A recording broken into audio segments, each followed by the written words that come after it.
Hello बच्चों।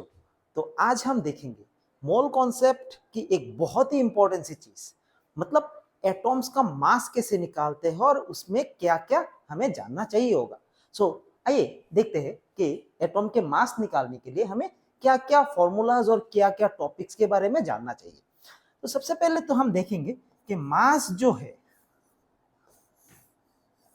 उसको हम तीन तरीके से डिवाइड कर सकते हैं। सबसे पहला जो होता है वो होता है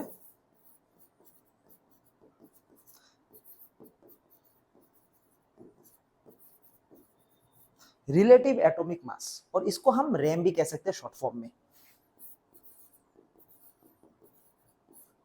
दूसरा जो आता है वो है उसका एटॉम का एक्चुअल मास, जो उसको हम एटॉमिक मास या फिर मोलिकुलर मास भी कह सकते हैं इसको।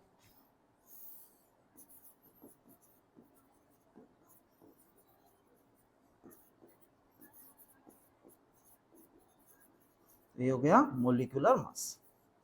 और तीसरा जो हमारे पास है वो है उसका सबसे इंपॉर्टेंट सा मोलर मास। मोलर, ये हो गया मोलर मास।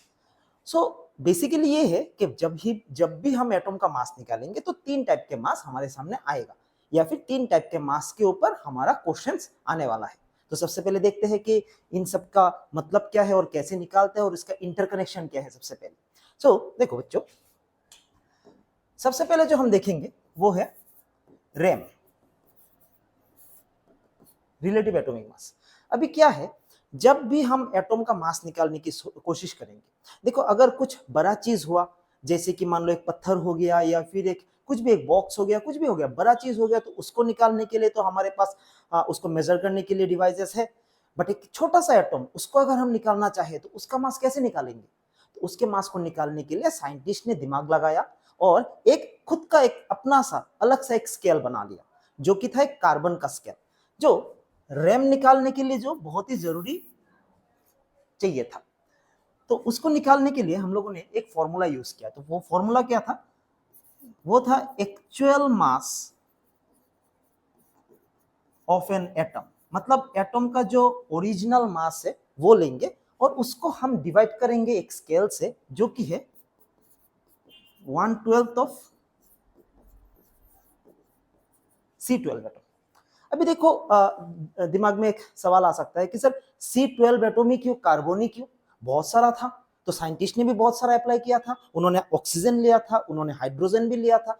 बट क्या है, कार्बन जो है ना, उसका अवेलेबिलिटी बहुत ही ज्यादा है। हर एक चीज में, ऑलमोस्ट हर एक चीज में कार्बन रहता है।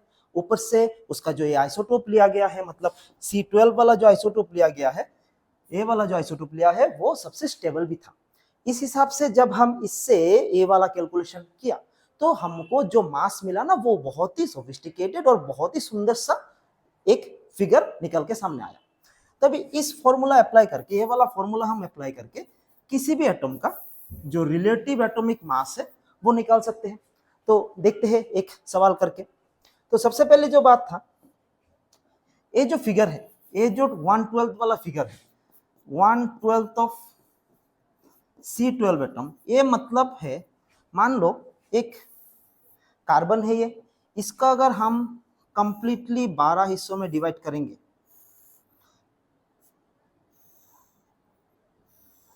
कंप्लीटली 12 हिस्सों में डिवाइड करेंगे, तो इसमें एक जो हिस्सा बनेगा, एक जो हिस्सा बनेगा, ये वाला बनेगा हमारा 1/12 मास।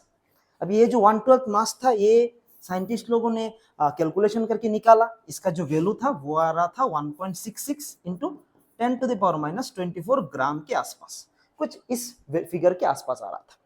तभी ये जो फिगर था, ये फिगर से, इस फिगर से किसी भी एटॉम की ओरिजिनल मास को अगर हम डिवाइड करेंगे ना, तो जो मास निकल के आएगा उसको हम कहेंगे relative atomic mass.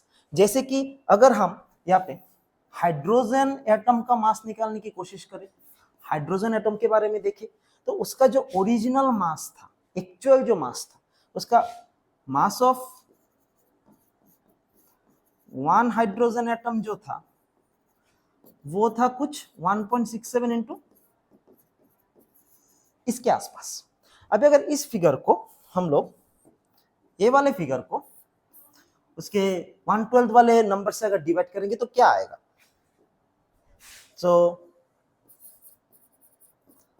Mass of hydrogen atom, उसका जो एक्चुअल मास था, एक्चुअल मास जो था उसको हम डिवाइड करेंगे 1/12 वाले फिगर से,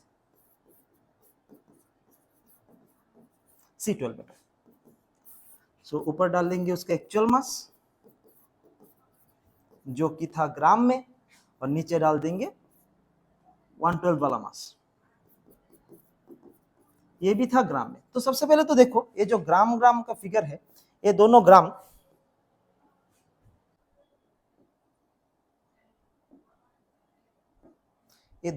हो जाएगा कैंसिल, और अगर इससे हम फिगर को डिवाइड करेंगे तो आ रहा है 1.008, जिसको हम ऑलमोस्ट 1 पकड़ सकते हैं। तो अभी पता चला हाइड्रोजन का जो मास हम लेते हैं 1, या फिर 1 ग्राम जो लेते हैं, या फिर 1 U जो लेते हैं, वो कहाँ से आया था? वो एक्चुअली उसका रिलेटिव मास है, मतलब रिलेट करके मिला है वो मास, एक्चुअल मास नहीं है वो। सो ये वाला मिल गया हमारा हाइड्रोजन का मास। अभी देखो यहाँ पर हम क्या कर सकते हैं, ये जो एक्चुअल मास है उसको भी हम निकाल सकते हैं। कैसे? हम लोग क्या कर सकते हैं, इसको हम लोग इसको ले सकते हैं कि एक्चुअल मास जो निकल के आया ये हो सकता है relative atomic mass into 1/12 mass of C12 atom. अभी देखो बार बार इतना लंबा फिगर लिखने में तो मुश्किल आएगा, अच्छा भी नहीं लगता बार बार ऐसे लिखने में। तो साइंटिस्ट लोगों ने भी दिमाग लगाया, उन्होंने कहा कि चलो इसको चेंज कर देते हैं। ये वाला जो फिगर है इसको बार बार इतना लंबा फिगर ना बोल के, ये जब यूनिट की तरह यूज हो रहा है ना, तो इसको हम एक यूनिट वाला नाम दे देते हैं। तो इसको साइंटिस्ट लोगों ने बोला कि इसको हम अब से कहेंगे एटॉमिक मास यूनिट। अब इसको और छोटा कर दिया, और छोटा करके बोल दिया इसको हम बोलेंगे AMU। तो मतलब क्या पता चला, मतलब जब भी हम किसी एटम का जो एक्चुअल मास निकालेंगे, एक्चुअल मास या फिर ओरिजिनल मास जब निकालेंगे, या फिर कह सकते हो कि एटॉमिक मास भी अगर हम निकालना चाहें, सो एटॉमिक मास जब निकालेंगे तो वो होगा रैम इंटू AMU। इससे हम किसी भी एटम का एक्चुअल मास या फिर ओरिजिनल मास निकाल सकते हैं, उसका रैम वैल्यू, रिलेटिव वैल्यू और AMU से मल्टीप्लाई करके। और AMU का वैल्यू तो हमें पता ही है, AMU का वैल्यू हो जाएगा 1.66 इंटू 10⁻²4 ग्राम। बस अभी अगर हम ऑक्सीजन का मास निकालने की सोचे तो relative atomic mass of oxygen atom, जो उसका जो एक्चुअल मास था वो एक्चुअल मास, या फिर हम इसको एटॉमिक मास भी कह सकते हैं, उसको हम डिवाइड करेंगे किससे? AMU से डिवाइड कर देंगे। सो एक्चुअल मास जो था उसका 26.6 इंटू 10⁻²4 और डिवाइड होगा 1.66 इंटू 10⁻²4, दोनों ही आ जाएगा ग्राम में। अभी इसको हम कैंसिल करेंगे, सो ये अराउंड 15.96 ऑलमोस्ट आ जाता है, जिसको हम अराउंड 16 ले सकते हैं। तो यहाँ से ऑक्सीजन का भी मास निकल के आ गया। सो हम लोग क्या कह सकते हैं कि ऑक्सीजन का अगर एक्चुअल मास निकालने के लिए बोला, एक एटम का, एक सिंगल एटम का अगर मास निकालने के लिए बोला, तो हम लोग क्या लिख सकते हैं? सो मास ऑफ 1 ऑक्सीजन एटम हम लोग लिख सकते हैं एक्चुअल मास या फिर मास ऑफ 1 ऑक्सीजन एटम, इसको हम इसके साथ मल्टीप्लाई कर देंगे। सो रैम इंटू AMU। अभी रैम तो हमें पता ही है, रैम है 16 और उसका AMU। तो अभी अगर हम लोग ये कहे कि इसका मास है 16 AMU, तो वो भी एकदम परफेक्ट है। और या फिर हम ये कहे कि इसका मास है ये वाला फिगर, ये भी एक ही है, एक ही बात ही है, क्योंकि इसको हम ग्राम में, इसको हम रिप्रेजेंट कर रहे हैं किसमें? ग्राम में, और इसको हम रिप्रेजेंट कर रहे हैं किसमें? AMU में। तो ये बात हमेशा याद रखना, जब भी किसी भी एटम का मास, कोई भी एटम का मास, एटम की मास के आगे AMU लगा हुआ हो, तो समझ लेना वो या एक काउंटेबल फिगर होगा, या तो एक एटम, 2 एटम, 3 एटम, 5 एटम, इतना ही होगा, ठीक है, काउंटेबल फिगर होगा उसमें।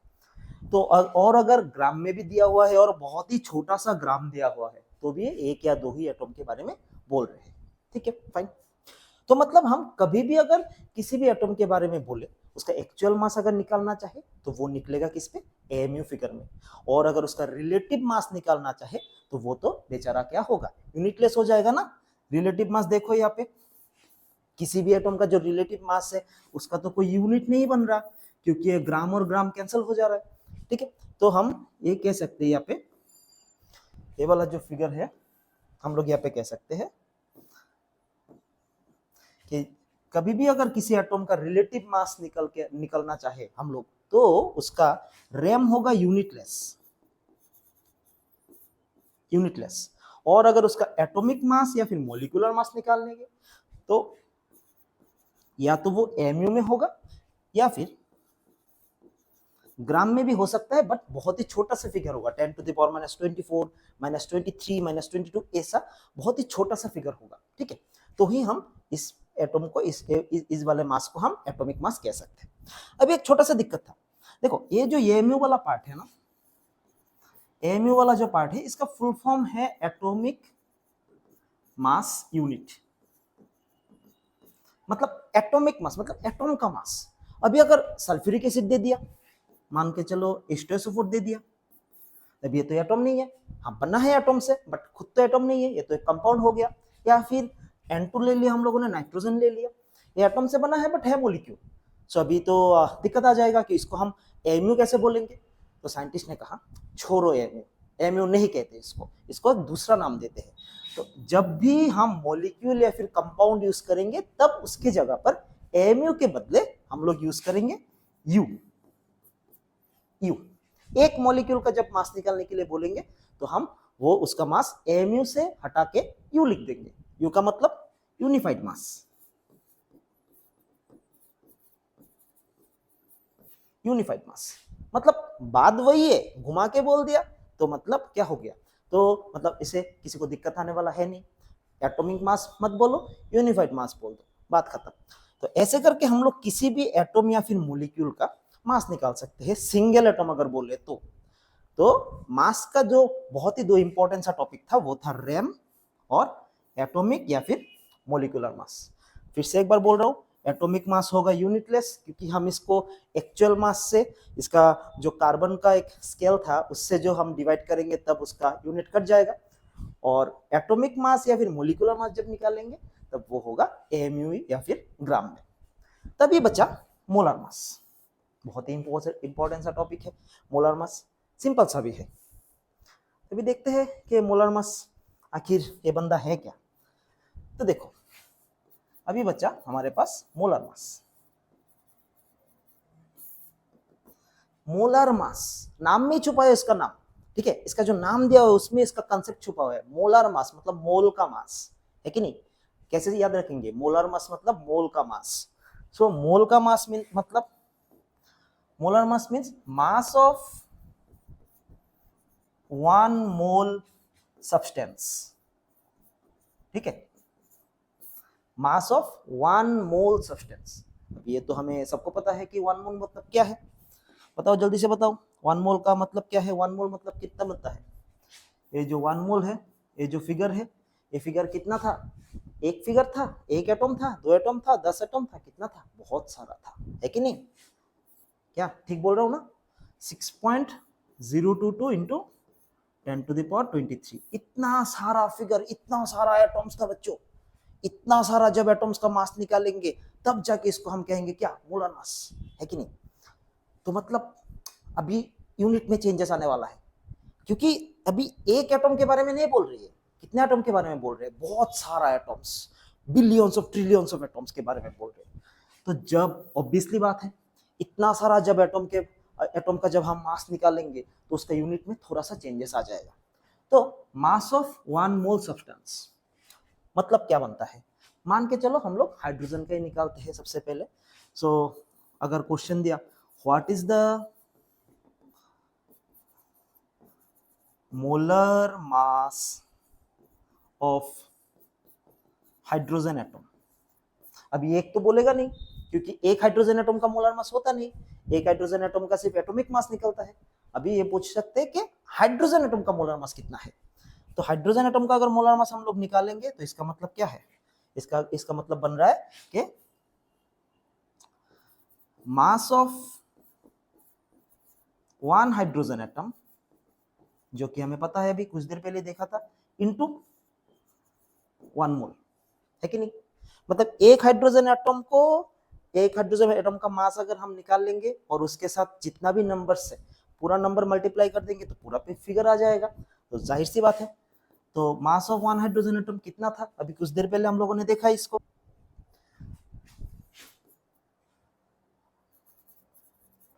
मास ऑफ 1 मोल हाइड्रोजन एटम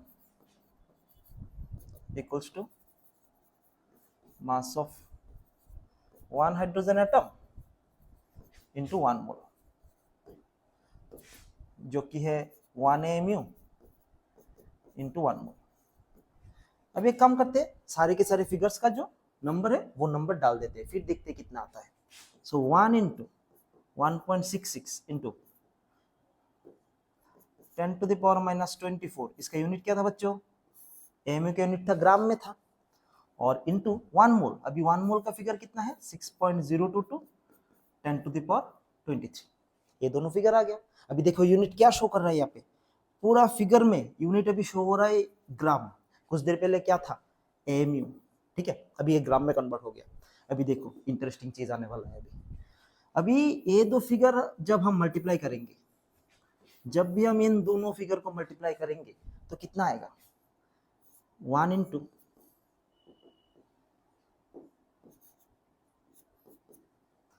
ये 10 टू द पावर माइनस 24 और 23 से मल्टीप्लाई करेंगे तो बच्चा 10 to the power minus 1 into 1.66 into 6.022, almost 9.6, almost कुछ ऐसा फिगर आ रहा है, और यूनिट बच रहा है ग्राम में।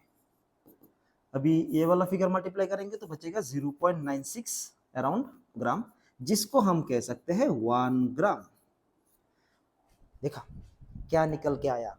1 मोल हाइड्रोजन का मास निकल के आया 1 ग्राम।